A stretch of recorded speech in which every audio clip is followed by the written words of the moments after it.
here is fiction, science fiction. We make no guarantees, however, how long it will remain fiction, fiction, fiction.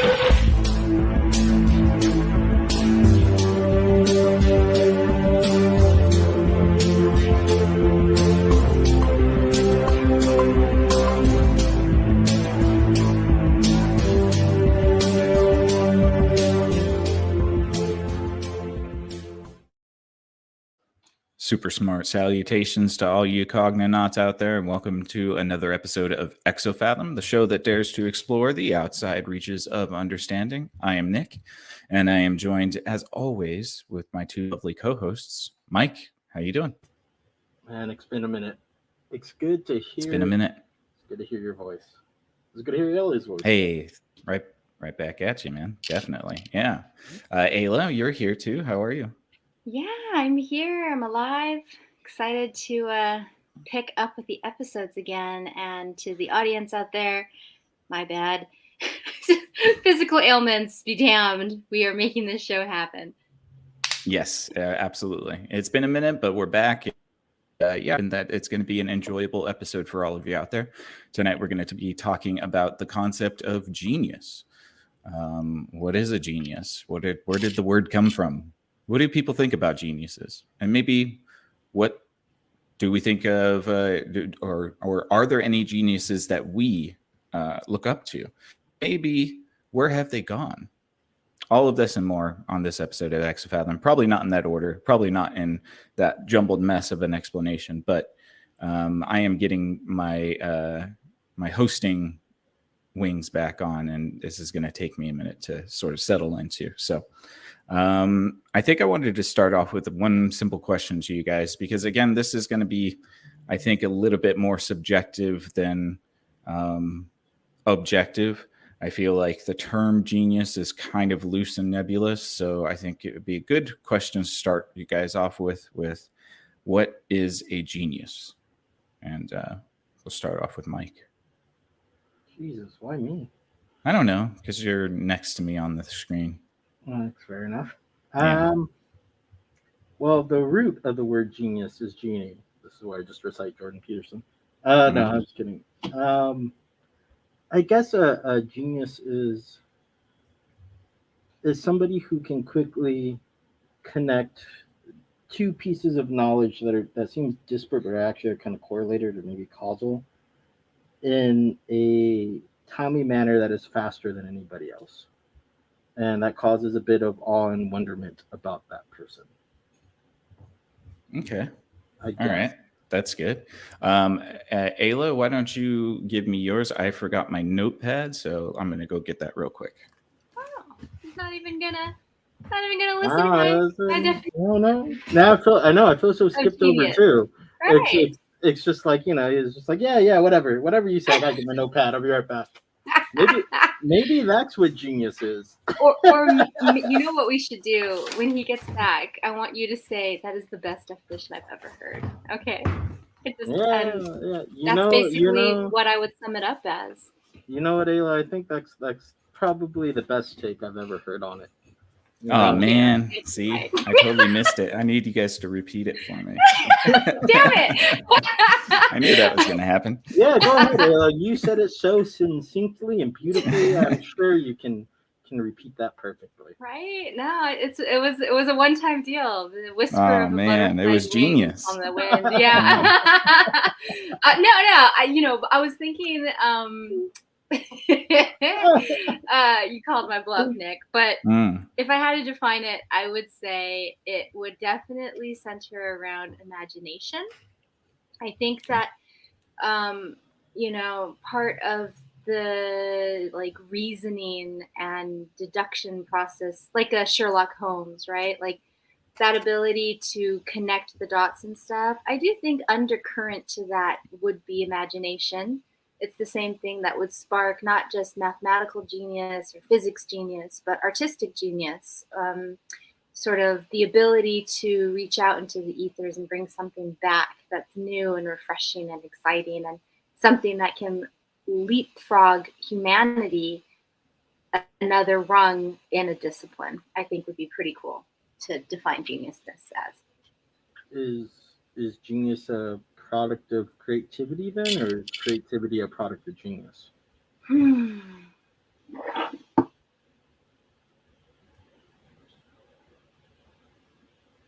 That's a chicken and the egg there, mister.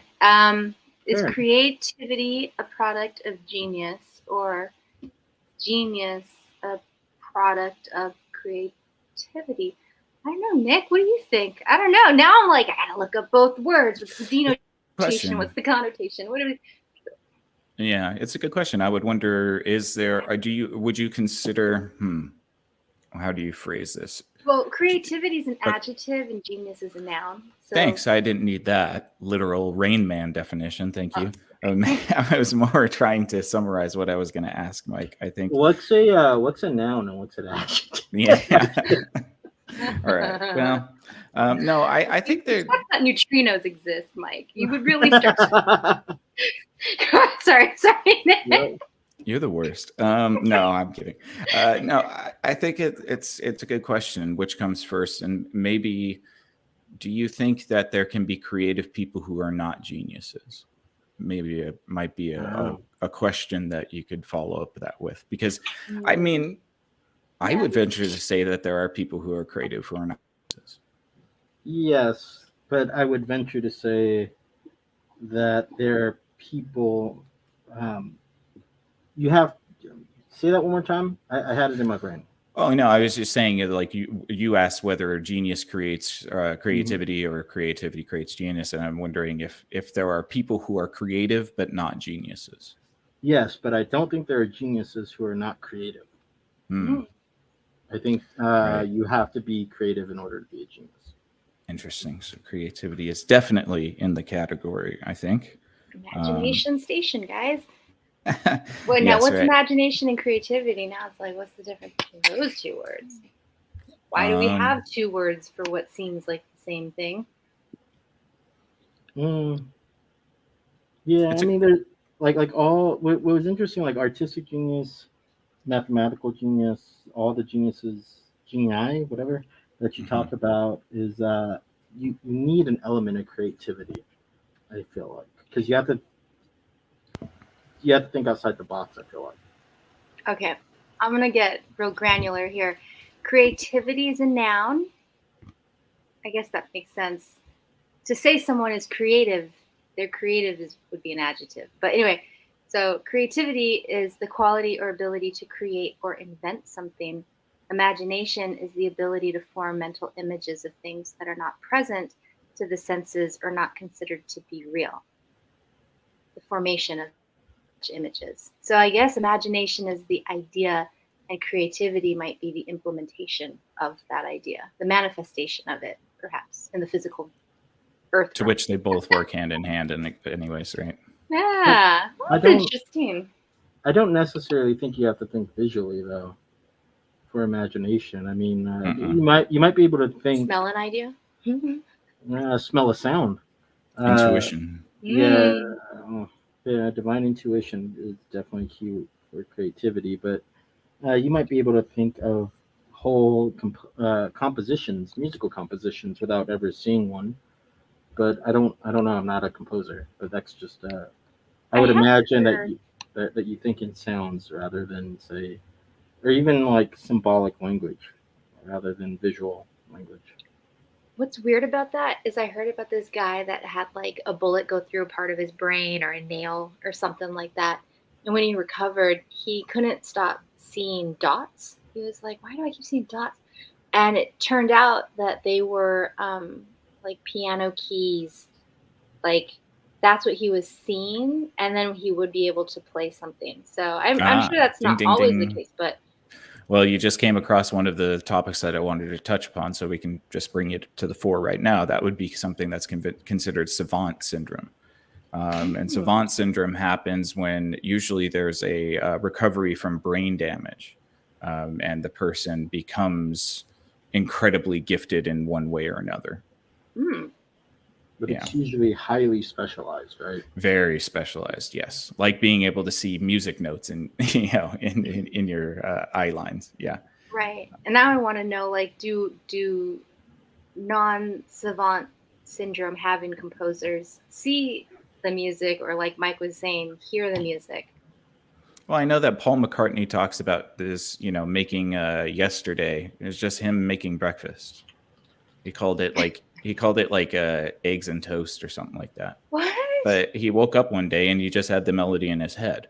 Wow. And it's not like he was thinking of the notes. He was thinking of the song, the sound. So it was much more audio than being able to visualize the sound. Yeah. So I think that all that to say is that I think there might be multiple ways in which that sort of creativity can express itself, and it doesn't necessarily just have to be a visual manifestation. So what's the word? What's that? Well, if imagination refers I would to say visual, then what would be the I don't know exactly that there might be a perfect word, but there was a Psychology Today article that I was reading about this, and they said that one of the main traits of geniusness is openness. And so that could be maybe fall under maybe an umbrella term for something like creativity and imagination. And I think too, openness is required for creativity. I think the more open you are, the more creative you tend to be. And it's like it becomes a way that you can't really help it. Like it becomes almost a compulsive nature. Yeah. Which is a leading statement into my next question is does genius beg insanity? Because if you told me that you see musical notes in your eye line, I would probably call you crazy. Right. Yeah. You could definitely make the case that somebody would be insane. And there has been many a correlation. I think that, let's see, there was notably while I was reading, they gave us a couple examples of people who were considered geniuses, but might also have been mentally ill. And these examples were people like Vincent van Gogh, Virginia Woolf, John Nash, who A Beautiful Mind was made after, and then Ernest Hemingway. And it's been suggested that there exists a connection between mental illness, and particular schizophrenia and bipolar disorder, and genius. So yes, we are teasing a very fine line between the two things. I'm going to yellow card Hemingway being labeled as a genius. I'm just not impressed with his shit. He would label himself as man. I know. No, I just think he's one of those people that like had a rich friend that elevated him far beyond other people that would have probably been better from the time. But whatever, Hey, Keelan. Hey, Keelan. Good to hear from you, man. Do you think Hemingway is a genius? Am I all alone here? Comment below. I think he called himself a genius and became it. See, and that's another thing, right? Do you get to label he's yourself like as a Kanye genius, before or? Kanye. Hey, that man is a damn genius, all right? Leave him alone. Have you heard Runaway? Have you listened to that song?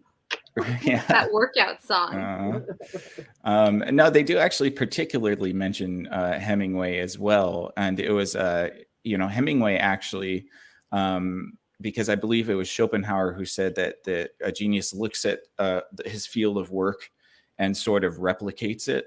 And Hemingway made it a point to distinguish himself from his work. So there are many schools of thought about what a genius is, because if you do take like the Schopenhauer approach, I hope I'm getting that correct, but his supposition was that if you're able to sort of emulate your field and replicate your fields in an excellent way, that you would become a genius. But then there's also a different school of thought that you have to be outside of your field almost entirely in order to sort of change the parameters of the field, like Hemingway did. Basically, he said, I don't care what good writers do. This is what I'm doing. And then everybody called him a good writer. Yeah, you have to, getting back to that intuition, you have to intuit the rules of the craft that you're in, and then strive to break the rules, but knowing where to break them. That's the difference between good writers and great writers. Good writers can follow the rules to a T. Great writers know where to break them and know where to kind of change the guidelines a little bit. But that works off of all bases of knowledge. I mean, the great scientists knew what the rules were and knew where to break them and where to explore, right? Yeah, because you can't just go like, I'm gonna be atypical here and suddenly I'm a genius because I'm like groundbreaking. There has to be some other qualia to the product that I guess has to see, you Well, would see, say now we're has to getting into be. the weirdness here because I could say that a concert cellist whose first chair is a genius, but they're not composing their own music; they're playing what's in front. Well, to be, Mhm. you don't, a genius may not want to expose themselves. And that may be part of their genius. It's a lot easier to play first chair. There are a lot, uh, that's where like the life balance comes in, right? A genius may not want to deal with the stress of exposing themselves to that forefront of the craft when it's much easier to be the first chair and say like raise a kid or something like that. Yeah. Keelan is with Ayla. He says, I'm going to need to hear a case Yes, on Hemingway. this could be a whole. We know what we should Yeah. do is these little rungs of commonly accepted factoids that we dispute have like an exobit where we just Yes. circle back and we're like, all right, Yes. cases for and against Hemingway as a genius, go. Right. Yeah. Keelan says, so wait, being obstinate is genius? Get Yeah. ready. Yeah. Yes, that's what I'm saying. I think being smart is not all what it's cracked up to be. Fair That's enough. all I'm saying. Fair It's enough. funny. I agree with that. I mean, For sure. patriotic Cyclops. Yeah. What is that? Funny. Yes, it is. Genius level. It is Absolutely. almost 4th of July. He's being patriotic Uh-huh. about it. I Yeah. love it. Absolutely. Yes. Keelan asks, are there genius and savant the same? Actually, no, we just spoke about that. Savant syndrome comes from brain injury, usually very heavy traumatic brain injury. And then we also clarified a little bit further that it is highly specialized, usually in a way that makes that person isolated from the rest of the world because it's hard to translate those specializations sometimes. You know, like the guy who can see notes in front of his eye line, if he doesn't become a concert, musician, composer, what is he going to do with that? I mean, maybe Yeah, it'll just look be really like, let me cool keep at the still. club, but you know, Yeah. Or like just Dream. big floaters. Well, what I'm curious about the savant syndrome situation. Mhm. When the brain injury occurs, are there permanent like deficits following? Because part of me wonders like, is that the brain saying, okay, well, we're no longer doing this thing over here, so we Mhm. have more energy to dedicate over here, and is that like a weird neuroplasticity kind of situation? I'm sure that happens a lot, but I mean, there are also people who suffer from savant syndrome that didn't lose much else of their cognition. Mm. You know, they may have had to recover from the brain injury, but once they recovered, they weren't like at a loss for, I don't know, seeing color or smelling Well, and or, yeah, and what's even hearing. yeah. Well, and I'm looking at some cases where like the skill acquired was sculpting, piano, composer, medical doctor, and I just think to myself, if you don't have a piano around, yeah, like how would you know that those dots are music and not like, you know what I mean? Like, did they just happen to try music first? Because they could have definitely tried sculpting, mechanics, computer science, physics, biology, chemistry, astronomy, and then like wait until they're 90 to try music and be like, oh shit, that was it. You know, There so might like, have been an innate need. Well, I also think it might just be intuition. Going back to that, Mhm. like you may not know what a piano is, but when you come across it, you can just play it. Mhm. And that's Yeah. sort yeah. of because people outside of brain injuries that are savants are people who are non-functionally autistic. Right. Very high. We're like they can't really. Usually Sorry. not very verbal, have difficulties doing regular activity. Yeah. Yeah, but if you sit them in front of a piano or you let them draw or you let them do whatever it is that they're naturally talented in doing, they can do it at such an ability that is in wonderment. to the rest of the world. True. There is somebody who could draw whole skyscrapers by just passing by it once from memory in a helicopter. He did all of Manhattan, I think. He took a 7-minute helicopter ride, and then he drew all of Manhattan skyline. Yeah. With like the perfect freaking angles and everything. Yes, and all the right, proportions and all of that. Yeah. I just think it's interesting again because like the guy didn't know what the dots were, and then he happened upon a piano. So I guess I'm just introducing a sprinkling of fate. But Mike was saying it could be intuition that would lead, like you walk by and you hear someone playing piano and you're drawn into it. But I wonder about that, from not like a nature nurture point of view, but it's like an environmental sort of view. I think what you're getting at is you're asking the question, is everybody a genius that's not actualized? Maybe. Perhaps. Yeah. I definitely know the waitress or the cashier or the customer service professional that's been in it for crazy amounts of years is a genius within diffusing situations. Mm-hmm. Because Lord knows if somebody did, I had to get out of customer service so fast when I worked in it. Otherwise, somebody was I would end up in jail. Yeah. The satisfaction surveys were going to come in negative. That's for sure. Yes. The performance not get that review, that'd be good. Yeah. But I would say too, like you kind of, in a weird way, answered your own question. It's like two disparate ideas kind of connecting together that seemingly random fire of neurons where it goes from dots to whatever, right? And these savants and these geniuses just tend to be able to connect the dots inherently. Mm-hmm. There was another guy who had a savant, but his was the human calculator. I think probably people have seen his YouTube videos. He's done interviews and stuff, but his whole thing was that he can do complex mathematics or like arithmetic in his head. And he just sees the numbers flash before his eyes. And he just repeats the numbers that he sees in his mind's eye. So he's not actually really doing the calculation. He's just listening to his mind's eye and repeating the numbers that flash before his eyes. So then you get into this territory of like, okay, so what is that mechanism? The absolute, obviously. And perhaps the openness is something that allows you to tap into something like that.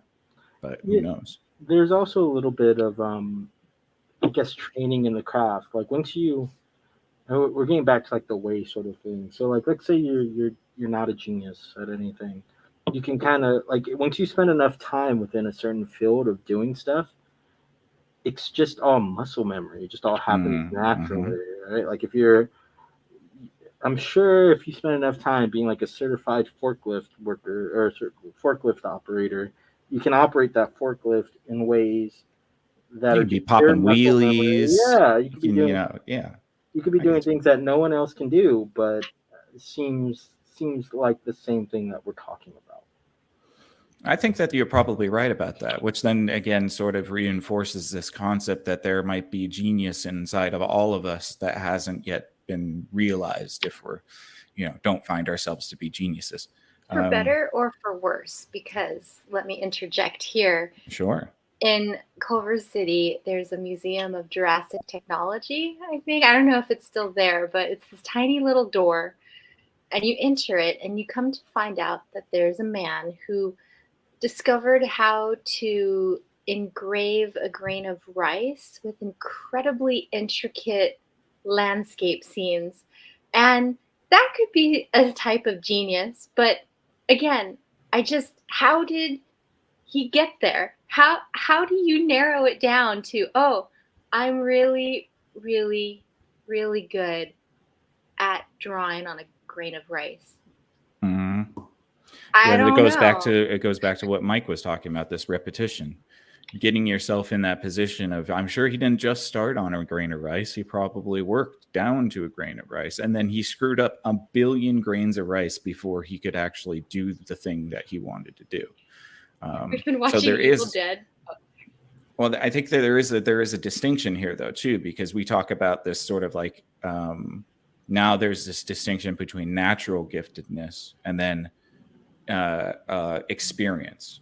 And I think that you can get yourself to upper echelon levels of functioning through just the experience alone. But then there are people who are just naturally gifted in certain ways. And then once you get to, so that's talent, that's the natural giftedness, and then the hard work and the work ethic that comes in. You can work your way past talent, but if you're both, you can exceed to a certain level. And then the brain injury thing comes in where, like, sort of like a hack to your brain, where because reductionistly speaking, it's a firing of neurons that allows that guy to paint on that grain of rice in a superb way. But the brain injury just kind of hacks your brain into getting to that point without all the typical rogues. It's just it's like a high risk, high reward, because if one neuron was firing differently, then you probably wouldn't be doing that. It's like you mean to tell me if I just hit my head enough, I can learn kung fu like Neo in the Matrix? Hey, man, it's not kung fu, but you can carve butter really well. Yeah. As a software engineer, I've hit my head against the wall. I agree. I think that there is a billion times and got some good results. So right, exactly. Who knows? I suffered a brain injury, and I think it probably changed me in different ways that I'm not even 100% sure I understand. So I've had my fair share of. Oh dear Lord, baby Jesus, Mother Mary, and all the saints. What's going on here now? I've had my fair share of concussions, and made me a savant at drinking. So there you go. Everybody's good at something. Yeah, everybody's good at something. There you go. Well, I think that since we did bring up the concept of talent and natural ability, I did want to throw this in here. So when we talk about geniuses, I think often what we see, and usually during daytime television, are child prodigies. I mean, how many times have we seen a talk show that has a kid that graduated college when they were 10 years old?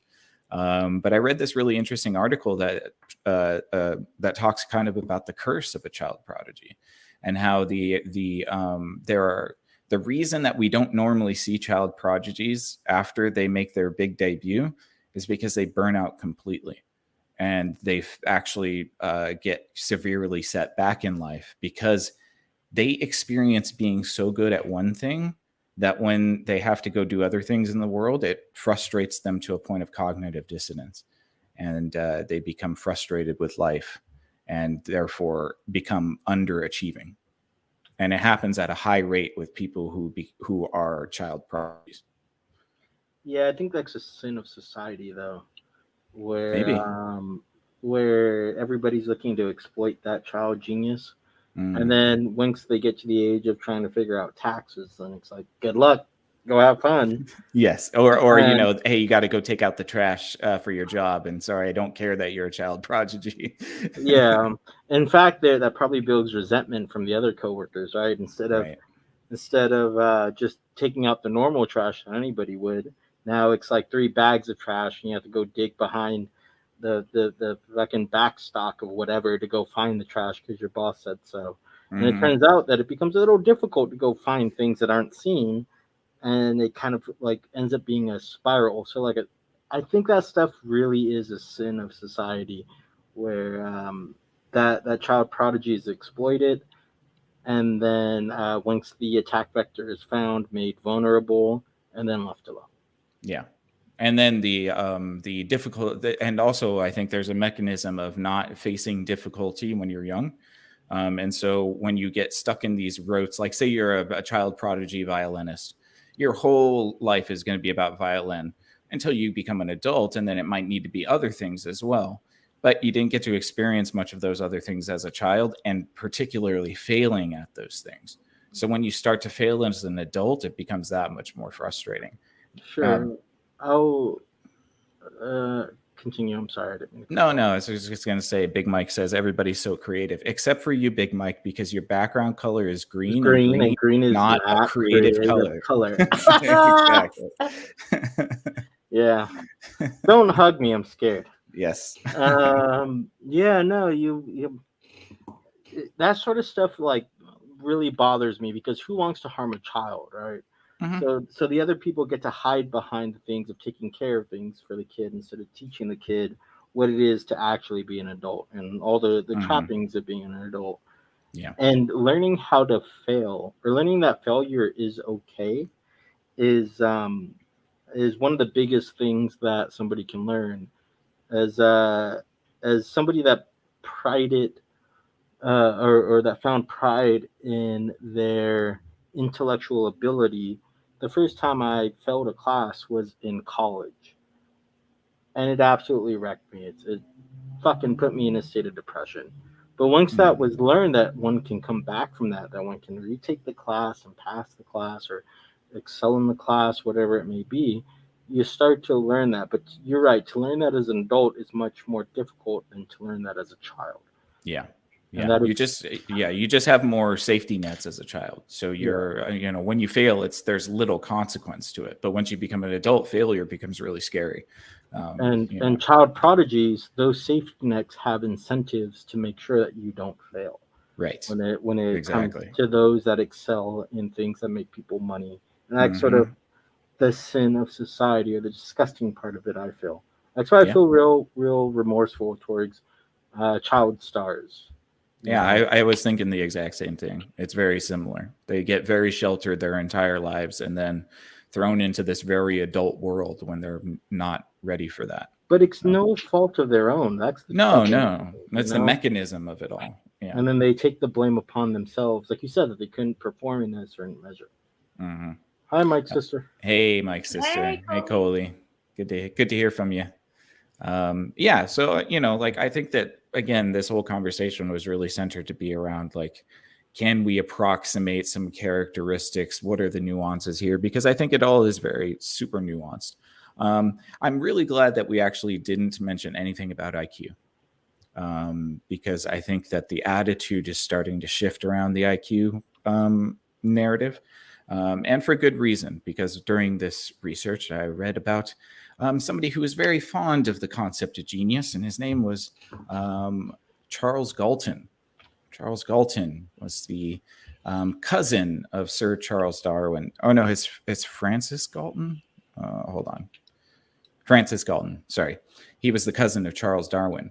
And he became very interested in hereditary genius or hereditary exceptionalism, basically. And he pioneered the concept of IQ, and that IQ is hereditary. And when you start to mess around with the concepts of hereditary genius, you inevitably end up in the field of eugenics. And so Francis Galton was the founder of eugenics. And so the person that created IQ is also the creator of eugenics. I am shocked, and bewildered, appalled. yeah, appalled, bamboozled. IQ's for Yeah. nerds. Get out of here. You don't need IQ. Just get. You don't need it. You're fine. Yeah, Mensa We- can leave the chat. we shamed Mike into changing his background. Now he's creative. Now he's Yay, creative. Peanut. Oh, Yeah. look at the puppers. I know, it's cute. Little peanut. I want to boop it on its nose. Yeah. Little boop. Yeah, so Francis Galton was sort of the pioneer of the concept of IQ, and how intelligence was passed down hereditarily, and became the progenitor of eugenics, and still a very big player in our modern times, even though he's dead. So I think that the quicker that we could put away the IQ question, probably the better, because I don't know if we want to go down that road anymore. I think it. I don't. I would weigh it very lightly within the whole thing.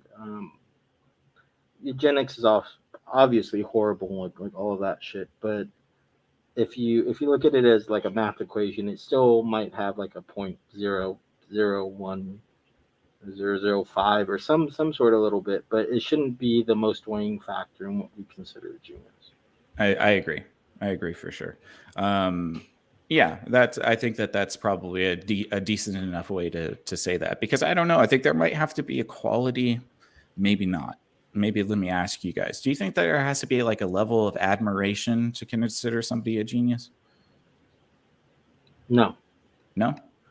it's not a popularity club. It's a matter of just being able to put shit together. I feel like.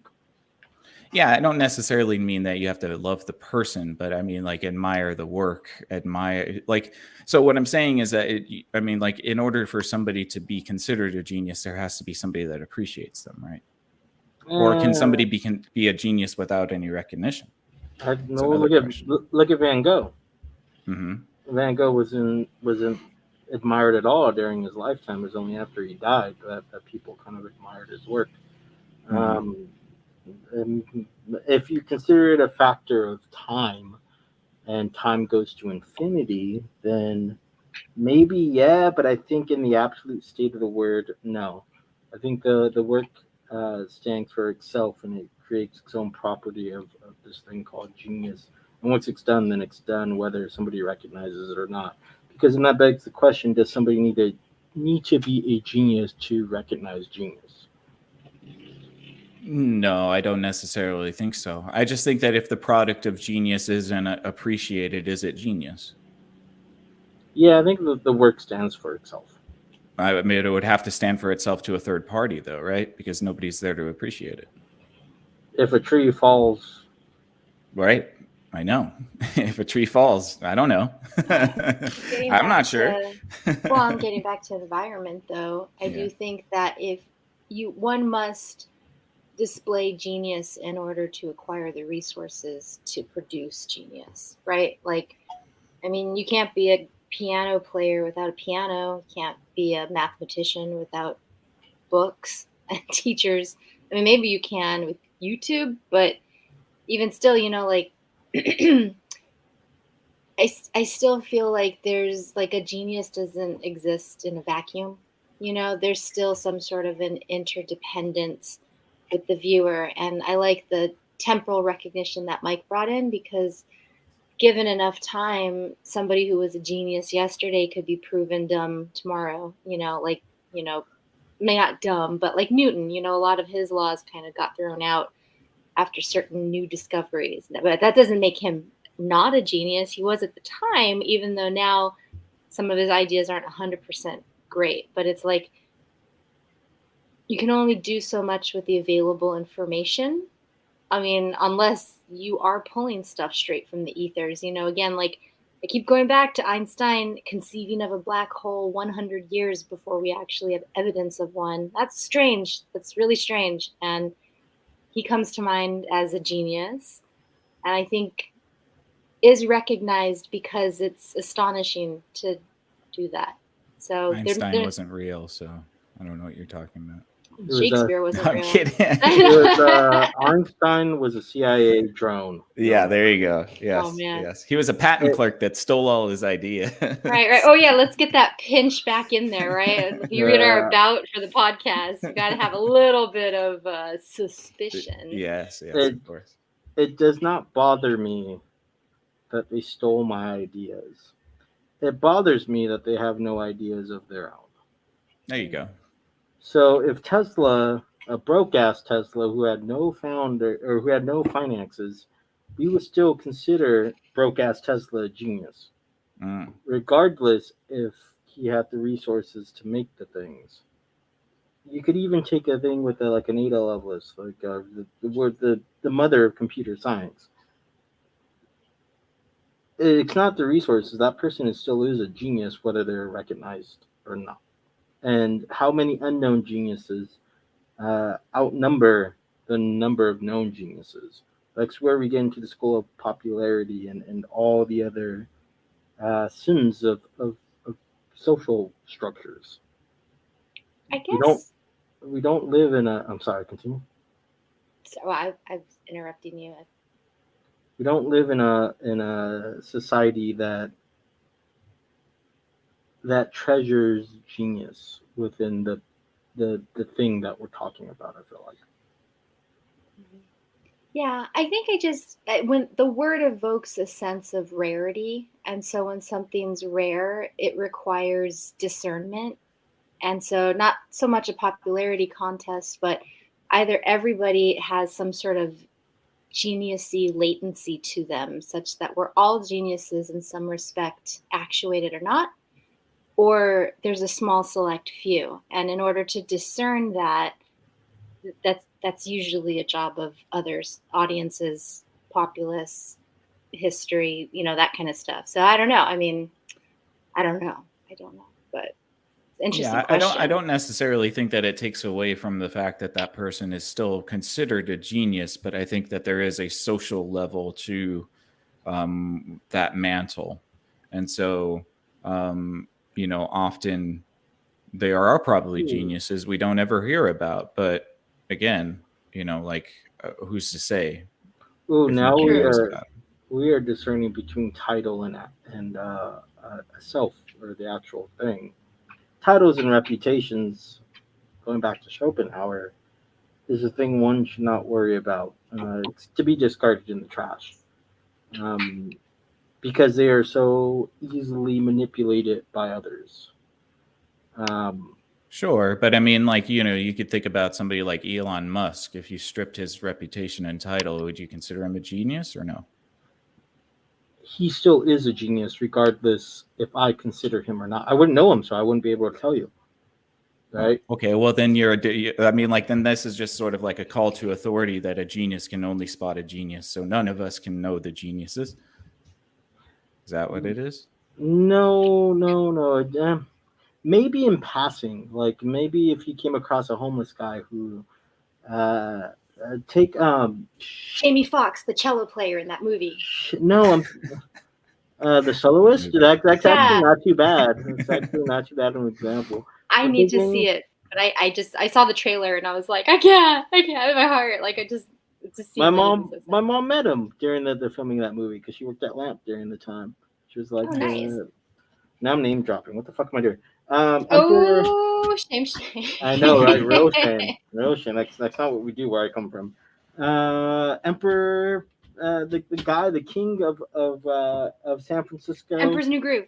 No, there's this guy who is a homeless man who basically said where the Oakland San Francisco bridge should run, and it runs there now. And he was never really a proper king, so to say, but the town loved him and all of that. In a weird way, you can consider him a genius, but it goes back to that thing of like, he's one of those that just aren't known. But I mean, if the town loved him, then he's considered the king. Is that not recognition? Yeah, that is recognition. But no, I'm sorry. The question is, can a genius only recognize another genius?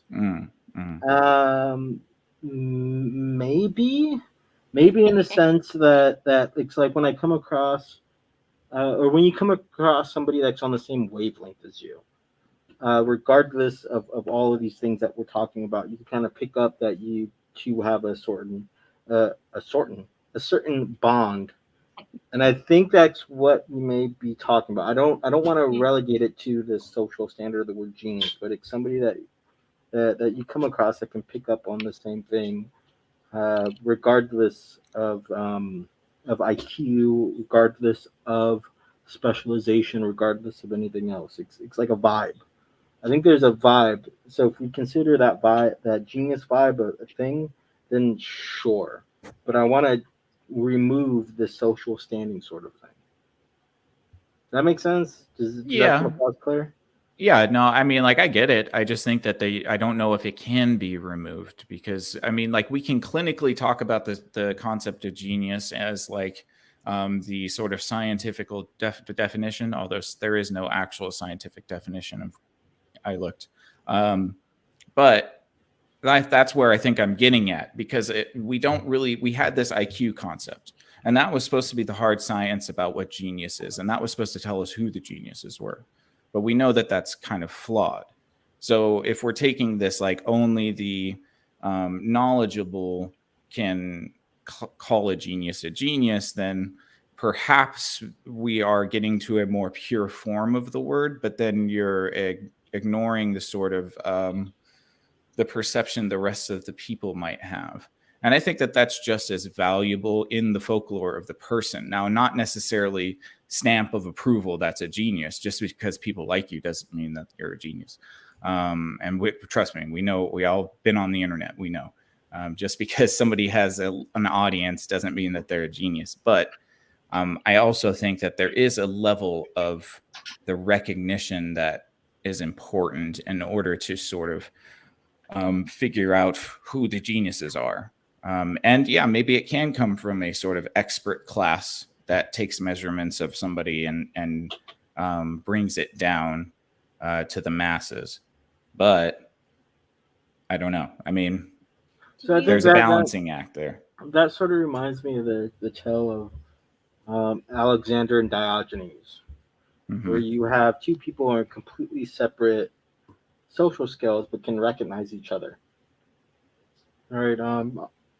Obviously, Diogenes recognized Alexander, and then Alexander sought out Diogenes because for some reason he's just tickled his fancy. Maybe you're right. Maybe that's what it is, where you just need a certain sort of like wisdom or certain sort of discernment, like Ayla said too. Yeah, as Ayla said. I think I think it.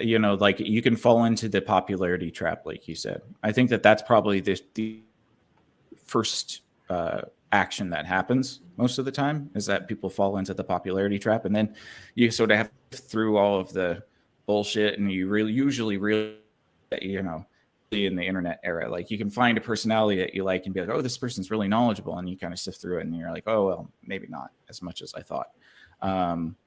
So yeah, I mean, like I think the popularity trap is one to avoid, especially going to be talking about definitive definitions of concept of genius. I just wonder how much does the perception add to the qualia of genius. And I think maybe perhaps it's just an amplification. It may be, because I don't think genius I don't think you need to be knowledgeable to be a genius. There are going back to music, there are people who can't read music who have made genius levels of music.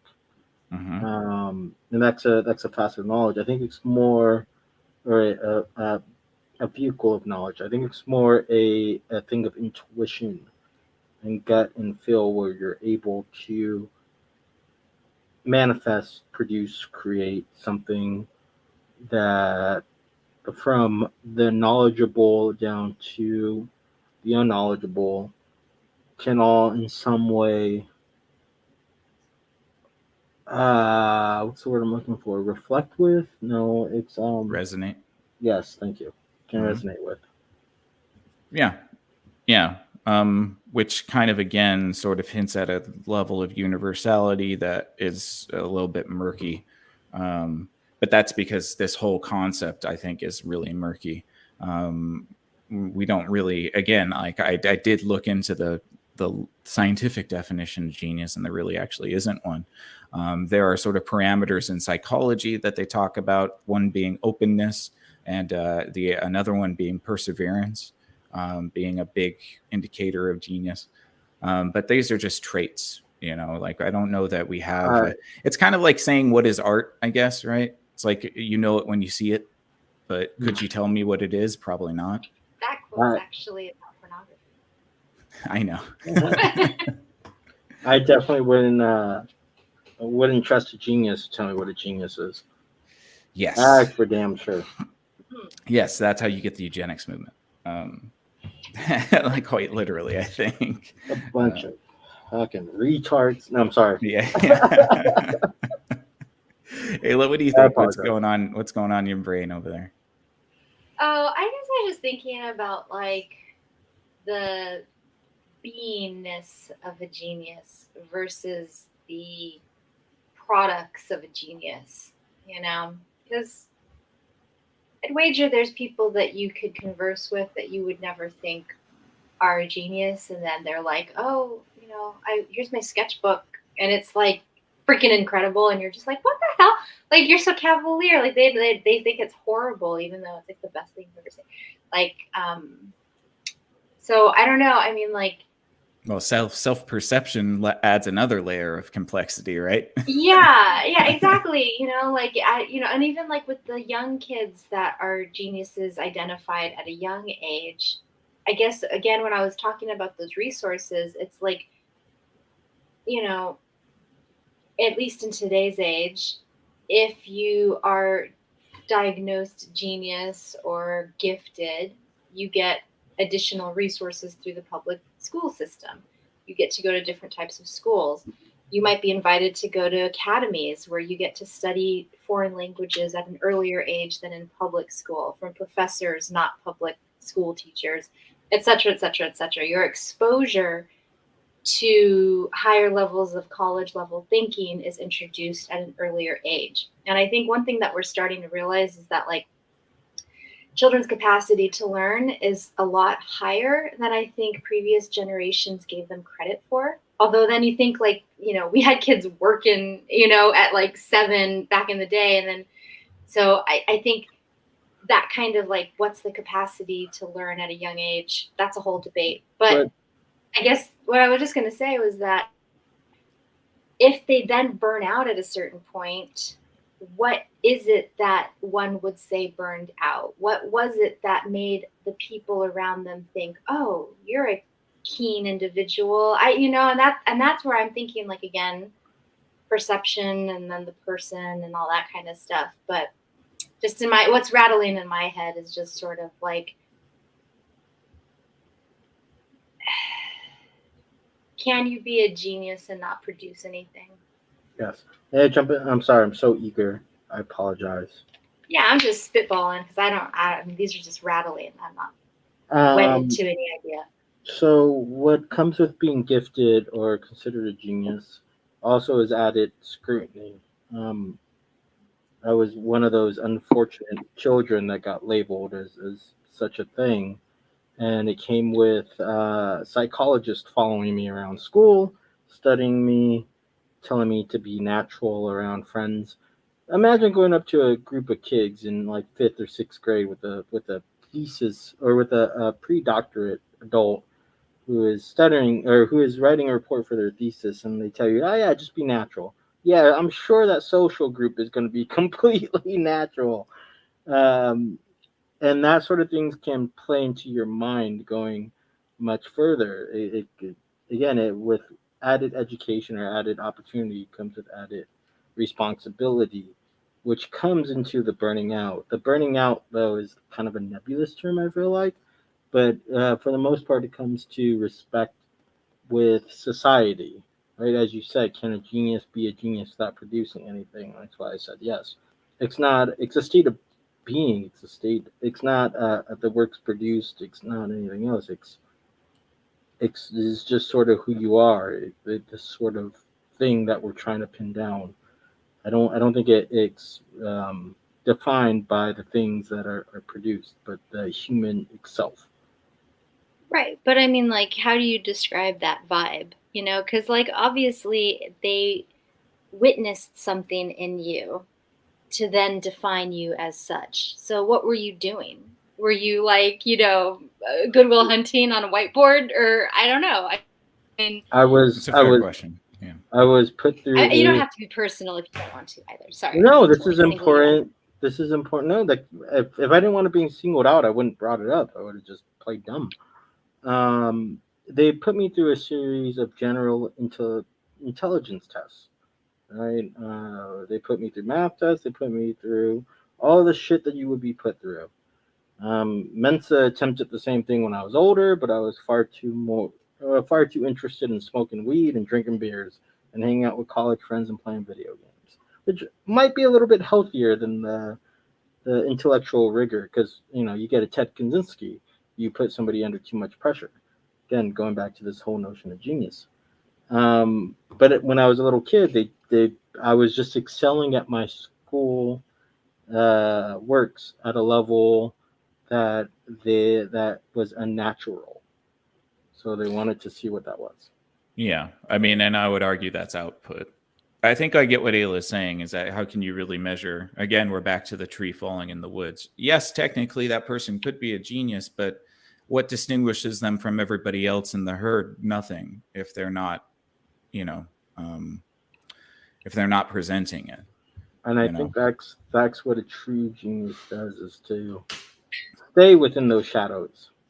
Because within this to get very dark about it, that sort of intellectual ability is becomes exploited at all levels of life, especially once you become an adult and get in the working world.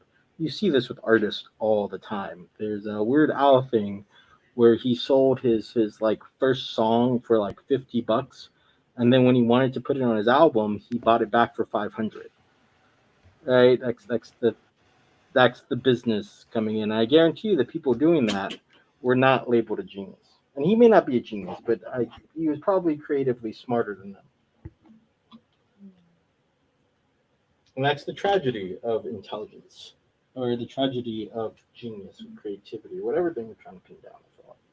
Well, and I wonder, it's been explained to me, this concept of twice exceptional, where you can have young kids with brains that just work a little differently. And oftentimes, some of the research has shown that, like, if there's a lot of output, high performing output, excelling, that there can also be deficits in other areas as the brain, you're still your age with respect to X, Y, and Z, but you're wiser than your years with respect to CBD, so I think it's just interesting because also too, your brain develops over a period of years. And so I also wonder, in terms of the definitions of genius, how that applies across the age range, the lifespan, because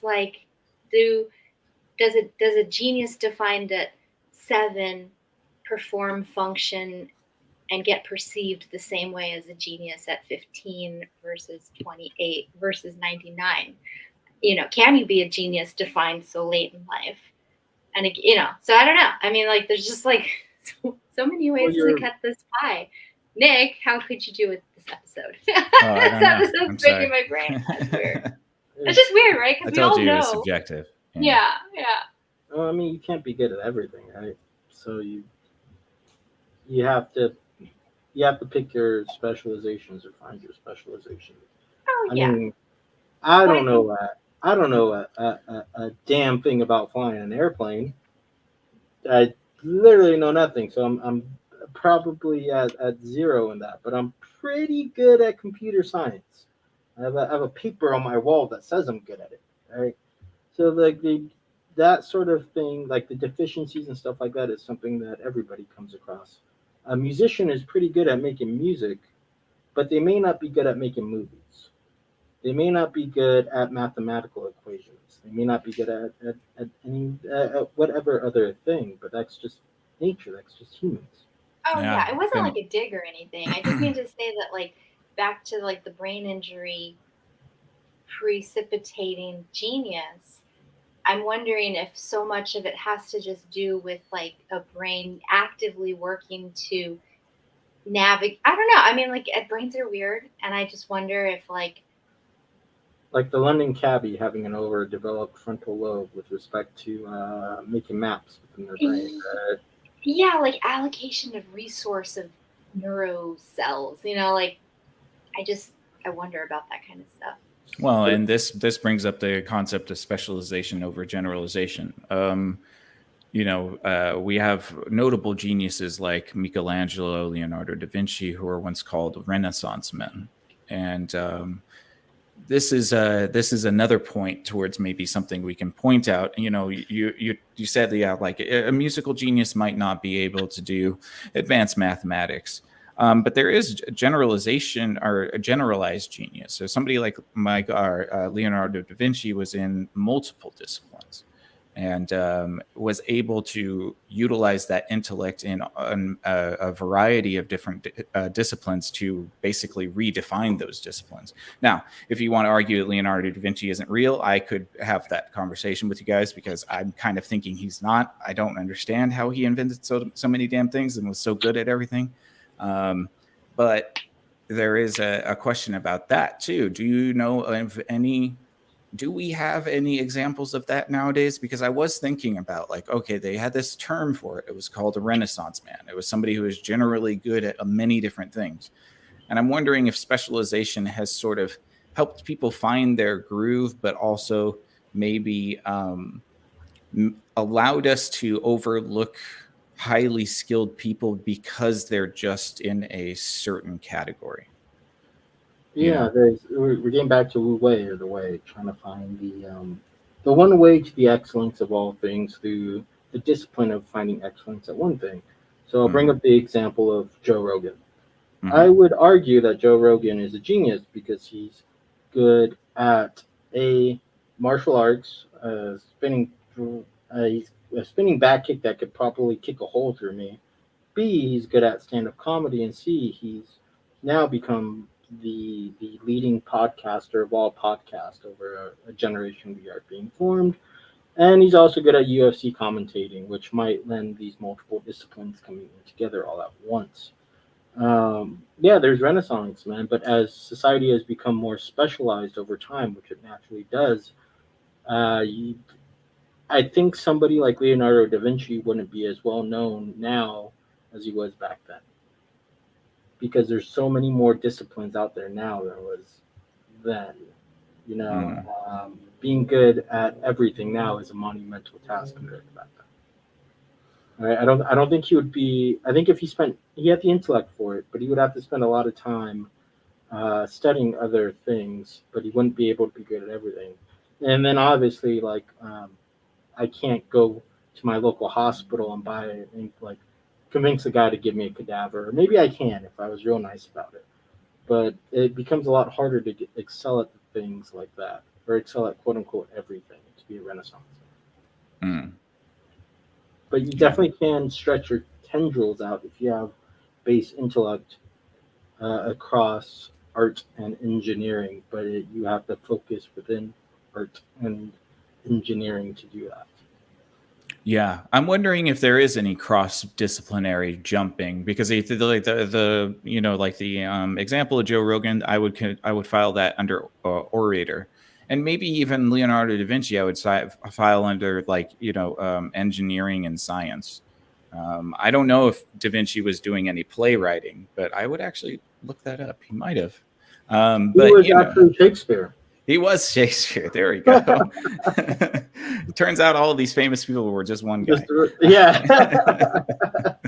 But no, Joe Rogan's an orator with his feet, with his fists. What are we talking about? Well, I mean, I guess you could say he's a genius in jiu-jitsu, but I don't know if I would say that. I think he would probably not say that. But I think that his other top of the field, because you have to, Joe Rogan's not top of the field in jiu-jitsu or kickboxing. He once was, but he wasn't also at the top of the field in orating when he was at the top of the field of martial arts.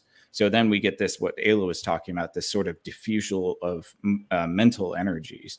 And that's where I'm getting at with this generalization thing. Can you spread your intellect over too many disciplines or cross disciplines? I feel like they have to kind of run in congruency with each other, like this. The comedy and the podcasting and the commentating all fall in under the same banner. Yeah, fall within. I had a teacher who was very influential on me. My AP English teacher, her name was Laura Press. And she once told me in an after-school conference sort of thing that boring people are specialized in one thing, but interesting people they have a wider breadth. They may not know as much as one thing as the specialized person, but they know a little bit about a lot of things. And I think that becomes important if you want to be interesting. And to be a genius you're right that one time or another you're highly specialized in one thing or another. Yeah. But that still spreads out to a breadth later in life. Because I guarantee you, you got to pay me a lot of money to have Joe Rogan kick me in the solar plex. Oh, I'm definitely not going to take that. No, thanks. Yeah. even at his age, I am not taking a kick from him. That's for sure. You got to pay me a lot of money. He might be Nope. specialized in his orating now, but that base knowledge, that And the muscle memory doesn't forget. That's for sure. Yes. Yeah. No, I get it. Ayla, what do you think? What's going on? Generalization, cross-disciplinary knowledge. What do you think? I think that there are some cross-disciplinary schools of thought that sort of surface level lots of different disciplines and then add their own spin on it. And I don't think that's exemplary. But I do think that the interdisciplinary disciplines that sort of look at these different mechanisms in science or art or psychology or whatever, and then like propose a new way of looking at something, I think that's sort of note. I'm being vague, sorry, because there's like a couple of examples that I'm like, yeah, I don't want to. I think that, yeah, I don't know. I mean, like the whole jack of all trades, master of one kind of thing. I just don't know. And I also think that it's sort of like music today where, in the 40s, for example, there was like a handful of musical styles and disciplines and genres. Now there's so many genres within genres and subcultures and different, there's just so much that like to become accomplished in just music is something. To be accomplished in two styles of music that are juxtaposed from one another, does that count as being a Renaissance musician, or do you need to also do, math and physics and stuff? And right. The other question is then why? Because if you're just doing things on one end on the other to prove yourself a genius to whoever's looking at you, that's an unpure motive. So then the question is, what is a pure motive that would make a person say, I want to connect these two things? I need to connect these two things. And that starts to get you thinking about like the nature of reality and whether those things are intrinsically connected and it just takes somebody bright enough to see it or bright enough to manufacture those connections. Does that make sense? Mm-hmm. I think the motivation is very important. Where again, getting back to the societal thing, right? Where if you're trying to prove yourself to society, then yeah, sure. But if that is just an intrinsic part of your open nature, then you can start to argue that the case of a genius, right? Like if the musician all of a sudden feels the need to, or has like an insatiable appetite for knowledge in physics or whatever. I mean, mathematically, these two can link together. But whatever the hell you think the opposite of music is, if they come across it and they feel that intuition for the need to study it and write about it, even if they don't share it with anybody else, again, trying to remove the social aspect of it, then I think you get closer to that state of a genius. Yeah, then we're adding intention, and then that's a in of itself that's kind of a sticky situation, right? Because I agree. I think that you would have to have this sort of like spirit of wanting to know or asking questions. Maybe curiosity is a good sort of filler for what I'm trying to think of here. Being burned by the fire of Prometheus. There you go. Yes, exactly. So maybe curiosity is good. Like it's just the hunger for understanding, and that might even stretch you to the ends of your abilities. And it's interesting to see how if you push yourself, if I were putting myself in a genius's shoes, I would want to try things that I'm not good at, because I would feel really, really confined if I was in a field where I was just doing well at things all the time. So I think that there is something there, like maybe a genius person would want to push themselves out as far as they can within their own parameters. and test themselves in less familiar waters. Sure, because I need to be uncomfortable and learn new things. But everybody has that in some aspect. Mm-hmm. You don't need to be a genius to do that. I think that, like, when you like, that's the need, but not excelling. What's the fucking word? Finding something novel and effective. I don't. Never mind. Thought is lost. But no, I'm just bullshitting now. Never mind. Oh, that's cool. Yeah, no, yeah, yeah, I would agree that, like, I don't think that that's just exclusive to geniuses. I think that that's probably, but I do think that, like, if you were good at something and really good at it, I don't know, maybe this is just my personality, and I can't necessarily put myself in other people's heads here, but I would feel like almost inadequate in other areas, and I would want to know if my understanding applied to other things as well. Maybe But that could boredom. me just me projecting boredom, maybe. Yeah. Like, you get so good at one thing, you gotta explore something else because it becomes completely dull.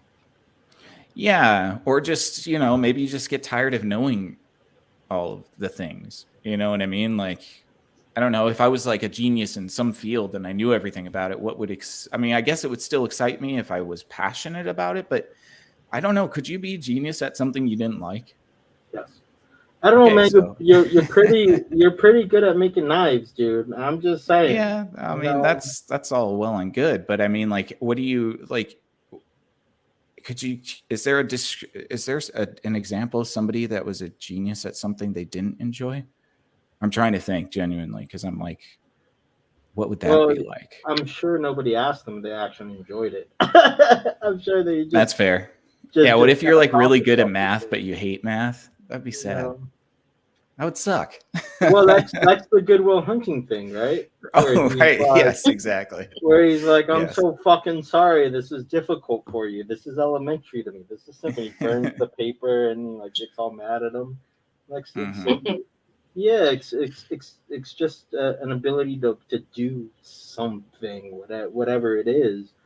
Doesn't necessarily mean you like it or dislike it. Yeah, I think it's interesting that you could be presented with something that you could be at the top of, and you'd be like, nah, I don't want it. I don't want it. That just. I mean, that's almost the baller move to do, right? It's like that just comes down to the individual, man. Like, yeah, again, like, we're presenting this within, like, A, being the top of something is good, B, being something that one should seek.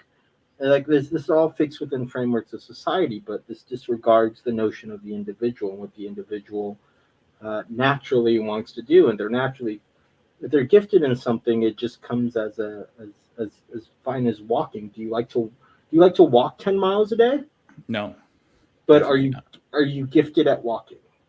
No. No. Yeah. You struggle to walk.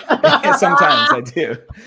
I know I got tight hammies, so sometimes I like lose my balance a little bit. I am the right person to ask, but I get what you mean. You got to stop selling all those moons over your hammy, man. Yeah.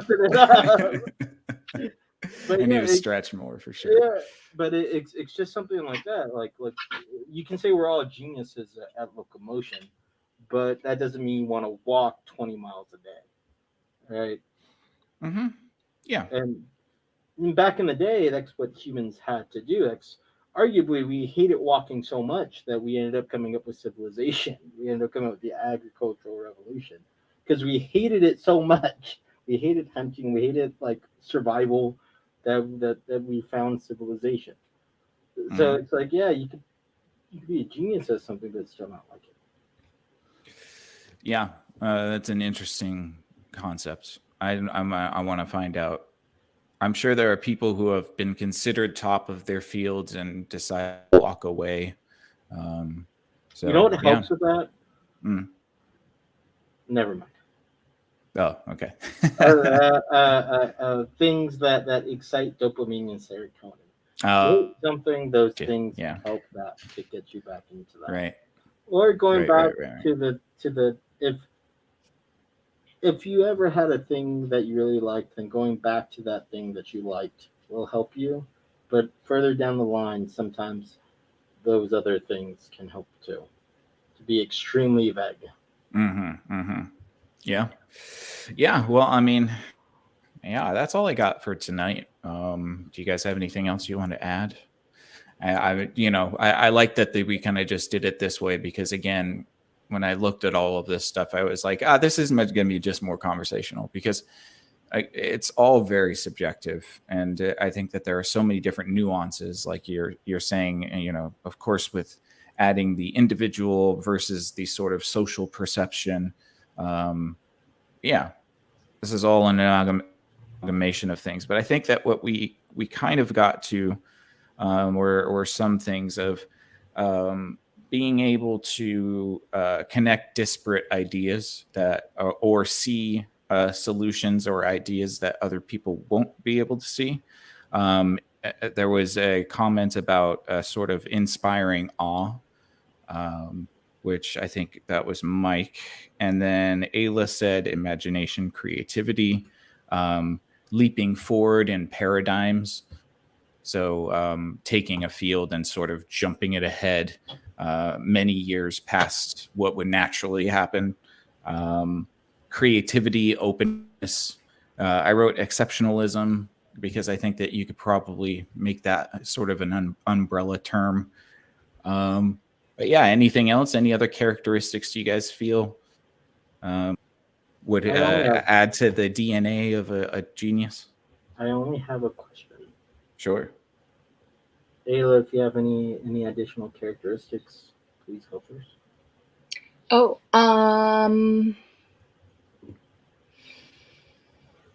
no. No. No. Brevity.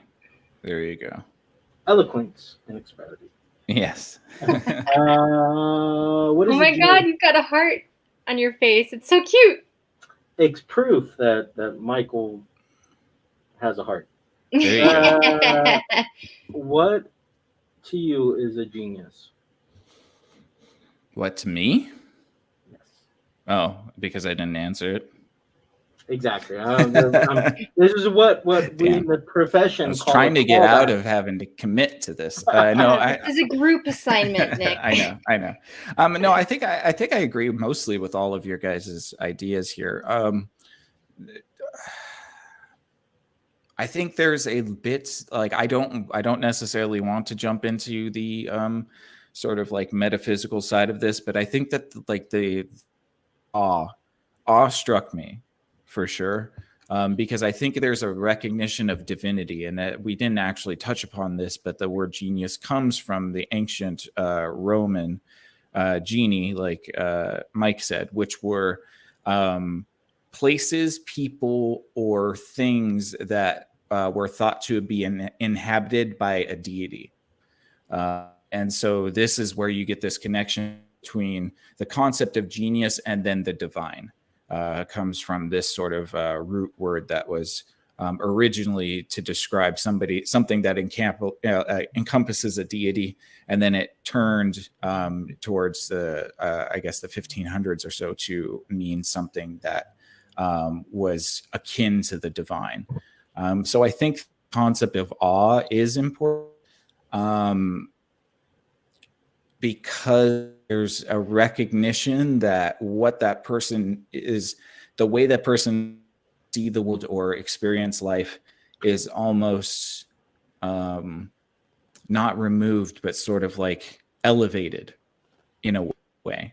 Then you get the concept of evil genius, and that might be the inverse of that. But I do think that there is something there about this divine connection that excites us inside, because like I don't know exactly what the definition is, but again, seeing a beautiful painting, seeing a piece of work that makes you want to cry, like if you look at any of the marble work that Michelangelo does, it's incredible. It's incredible. It defies belief, and it makes you feel something divine. And so like that's the type of qualia that I feel like I would want to attach to genius, but again, that's what also makes it very subjective, because my awe is going to be different than Mike's awe and Ayla's awe. So Okay. Yeah, my awe is like there's a cute cat. Aw. yeah, that could be genius. That cat could be a genius. You don't know. Those cats are Cute, geniuses. yeah. They Don't mess with domesticated them. humans. Do you know There that? you go. There you Dude, go. for real. Yes. Okay, fuck if I know what a genius is. I think I'll work off of Nick's definition. I don't know either. I know. Way to bury the lead, Nick. Sorry. Like we could have ended this 5 minutes ago. We could have ended this 5 minutes in, but then 5 we minutes wouldn't have in, had yeah. a conversation. Yeah. Yeah. I don't know. I was gonna play us out with something. If we want to do the typical outro, if we want to do something different, I don't think Akira the Don's gonna copyright sue us. I don't think he's the type. But it's that Jordan Peterson thing about the whole notion of genius. Mm-hmm. I Yeah, don't know if you want I'd me to rather do not it. get audio, to be honest, because I played 5 seconds of Spanish Flea and got audio popped immediately. So I swear, if the Yeah. audio popped this, I'm taking a plane down to Mexico. I'm sorry. I apologize. yeah, Yeah, okay, fine. I won't do it. it's all right. It's all right. Yeah. So, do you guys have anything else, Ayla? Do you want to add anything? You good, Jen? Yeah, I really like the divinity sort of angle. I think that's a really good word. And I think ending on the sculptures was a good call, because sculpting and creating form to something that was just a slab of rock is pretty incredible. Yeah, and Michelangelo sculpted the first appearance of a muscle that we forgot existed until, like, I think 20 years ago or something like that. There's a forearm muscle in the Michelangelo's David that doctors didn't know existed. Oh, wow. So they thought that he just made it up, but then they confirmed that forearm muscle actually does exist. And people were just super ripped back then. Yeah, right. Yes. Well, they weren't ripped, but that was the ideal, right? Like if you were studying anatomy, like all of these guys do, you're digging into cadavers. You knew the muscular system. And so you wanted to create like the optimal muscular system. And so that's why Michelangelo's works are so beautiful, because he like turns the optimization up to 11 on the human body, except for David's penis. That was kind of a mean move, but it makes sense because the explanation is that he's staring up to Goliath and he has shrinkage. So that or makes he sense. was really pissed at David. One of the two. Or cold. yeah, right. Could have been cold. You know, Could it's have been funny cold. that you mentioned that. Shrinkage. There's this really funny interview with Arnold Schwarzenegger. I forget what talk show he was on, but the guy's like, "So what got you into bodybuilding?" And he's like, "Oh, well, you know, when I was a young man, I noticed there was a part of me that was a little bigger than the rest of me, and the rest of my body had to catch up." And I was like, "Oh my goodness, you just said it." He was being tongue in cheek, obviously, but I'm sure the steroids helps with everything. Oh yeah, sure, definitely. Yep, indeed. Okay, well, I think that's it for us tonight, everybody. Yeah, Thank good you. job. I do All like right. this notion of awe and spectacle, right? The vehicle of awe should be spectacle. And if you're in awe, then you felt spectacle, and that's one notion of genius for sure. And I think that's even something that any mathematician or anything can go along with, because when you find a logical thing, I mean, with like computer science, like you're in awe at some of the algorithms that have been written by some of these geniuses. ooh. Definitely. Now, is it awe or maybe shock? Because I finally watched the original Evil Dead movie, which like everybody is like, "Oh my god, it's a classic," and I always was like, "I'm not watching this." Finally watched it, and by golly, it's quite good. It's quite horrifying, and I just wonder if genius, for as much as it can strike awe, can go the other way. Both might Yes, Oh we yeah. win the heart Violent hate. and all. It can also stir a violent anger. That's Yeah. for sure. Right. Not to Either end you on get- a sour note, Either you but I can was be just moved to like, tears or ooh. moved to rage. I think that it's Right. sort of the same mechanism for sure. Yeah. a little scary. Yeah, absolutely. Hearts and minds through shock and Double-edged awe. sword. Yes, indeed. Shock and all campaigns. All right, guys. By geniuses. Yes. Thank you guys so much. Thank you for tuning in with us. Thanks to Keelan and Big Mike. As always, Yeah. we appreciate you guys. Thanks for checking in on us. Thanks for commenting. And always feel free to comment if you're here on the live stream. We would very much appreciate hearing from you and what you guys think. Hope that you enjoyed this episode. Please consider giving us a thumbs up and a subscription to our YouTube page. It would really help us out. We're also on Rumble. So if you want to follow us there on Rumble, you can follow us at ExoFathom. That will there as well. In the meantime, if you want to check out what other people do and our friends do on different podcasts, we have this card up for you. You can check out all of those podcasts there. And until next time, I think it's going to be Mike's turn next Friday. So look forward to that. Spiritual War. Spiritual War. All right. Sounds good. Awesome. All right. Stay tuned for that. Next Friday, we're going to be talking about Spiritual War. Mike will be hosting on ExoFathom at 8 p.m. So be here or be square. Until next time, Cognauts, you stay out there and we'll catch you on the next ExoFathom. Good night. Happy 4th of July and happy Canadian Day. Ooh, yes. Have a great evening and don't be lazy.